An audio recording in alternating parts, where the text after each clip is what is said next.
ನಾವು ಒಂದು ಅದೃಷ್ಟ ಅಂತ ಹೇಳಬೇಕು. ಉಪ್ಪಿ ಸರ್ ಜೊತೆನೇ ಅವರೇ ಇವತ್ತು ಕರೆದು ಸಿನಿಮಾ ತೋರಿಸ್ತಾ ಇದ್ದಾರೆ. ಯಾಕಂದರೆ ಅವ್ರಿಗೆ ಬೆಳಗ್ಗೆ ಫೋನ್ ಮಾಡಿದಾಗ ಅದೇ ಹೇಳಿದ್ರು, ಚಿಕ್ಕೂರಲ್ಲಿ ಅವ್ರು ಸಿನಿಮಾ ನೋಡ್ಕೊಂಡು ಎಂಜಾಯ್ ಮಾಡ್ಕೊಂಡು ಸಿನಿಮಾಗೆ ಬರಬೇಕು ಅಂತ ಬಂದಂಥವ್ರು.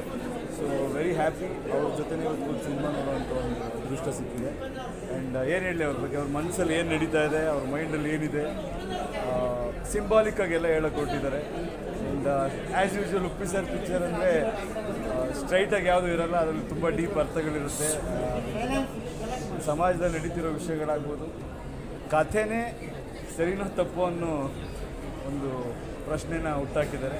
ಯಾವಾಗಲೂ ಅವರು ಹೊಸದಾಗೇನೋ ಒಂದು ಮಾಡ್ತಾ ಇರ್ತಾರಲ್ಲ, ಸೊ ಈ ಕಥೆ ಅನ್ನೋದ್ರಿಂದನೇ ಎಲ್ಲ ಕಾಂಪ್ಲಿಕೇಶನ್ ಶುರುವಾಗಿದೆ ಅನ್ನೋ ಥರ ಪ್ರಾಜೆಕ್ಟ್ ಮಾಡಿದ್ದಾರೆ.